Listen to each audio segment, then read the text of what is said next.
for operations and to make sure that we have peaceful protests. What we're seeing in LA are not advocates, we're seeing anarchists. And the President of the United States should absolutely put down the mob as soon as possible. You see, now that Trump has created chaos, his cult members can go on TV and preach support for their guy to put down the mob like he's Elliot Ness.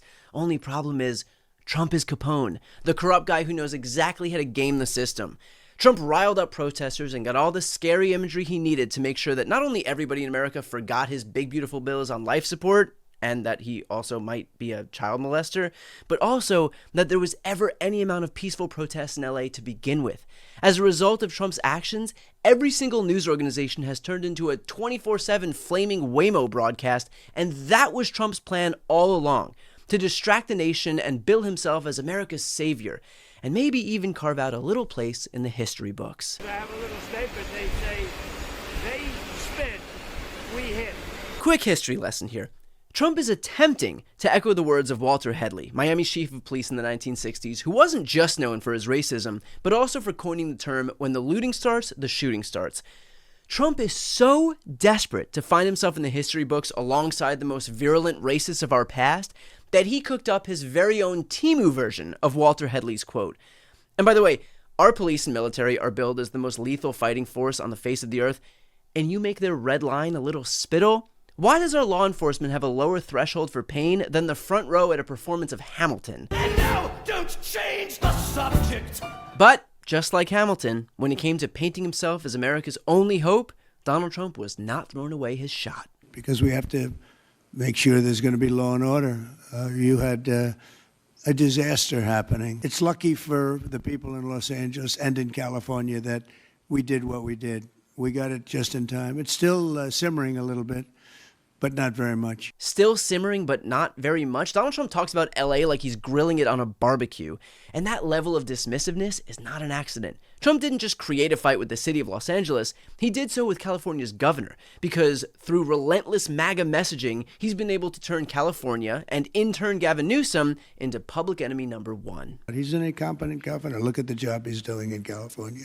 He's destroying one of our great states. He should only be happy I sent in the military, because if I didn't send them in, you would have had a problem there, the likes of which we haven't seen in a long time. Could you imagine how bad it could have been? That's right, instead of cars on fire, Angelenos could have had to deal with regular LA traffic. So now Governor Newsom and the President of the United States are trading barbs, with Trump even going so far as endorsing the idea of his border czar Tom Homan arresting Newsom. But look, in fairness, I've always maintained that no one is above the law. If a politician commits a crime, then they should be held to account for it. So if Trump is endorsing the idea of having Newsom arrested, then clearly this crime must be egregious. So what are we talking here? Bribery, conspiracy, fraud? A crime has he committed?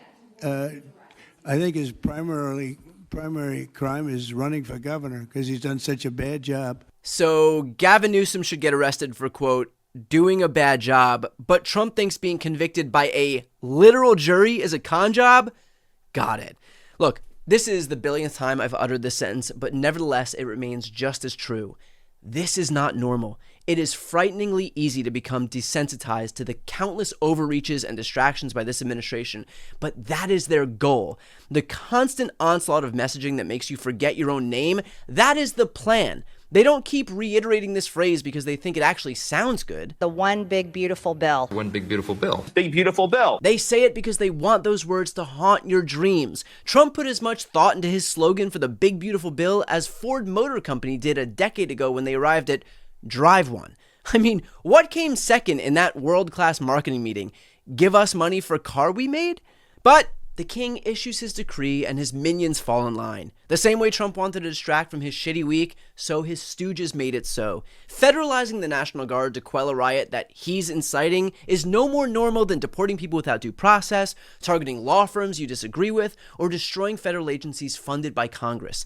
And the moment this president feels he's losing the narrative, he will do whatever it takes to create a distraction. And when you're losing something, creating a distraction to pretend that you're not always works. Always. 100% of the time. Now, to be fair, this is not the first time that a sitting president federalized the National Guard.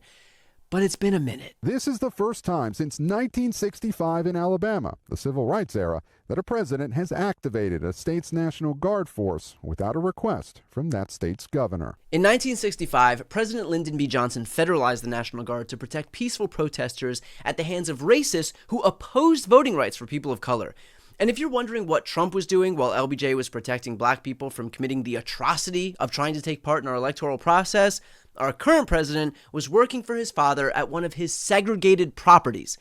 Donald Trump's distractive and destructive actions are racism and authoritarianism in plain view.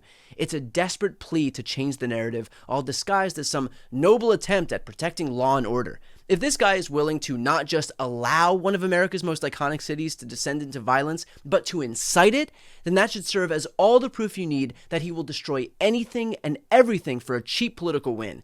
He would faster burn this country down to the ground than suffer the indignity of one bad news cycle of his own making. There is nothing he won't sacrifice in his desperation to protect himself, his power, and his ego. Trump wants Los Angeles to burn so he can continue to bill himself as America's hero, but his malevolence is crystal clear. We won't tolerate his tactics, and we even have our own hero when it comes to putting out Trump's flames. Before you go, if you enjoyed this content and you want to see more and support independent media, please subscribe to this channel. The subscribe button will be right here on the screen. But second, the reality is that we are now in a political environment where this administration can lean on any of the social media platforms to suppress certain voices if they don't like critical coverage. That means my longevity here is in the hands of a few tech billionaires who are already making it clear that they are willing to cater to this administration. To that end, signing up for my newsletter is a way for me to reach you directly if that ever becomes necessary. I'll put the link right here on the screen as well, so please sign up. It's free, but there's also an option to do a paid subscription if you'd like to support me and my team. I really appreciate it. Thanks so much for watching.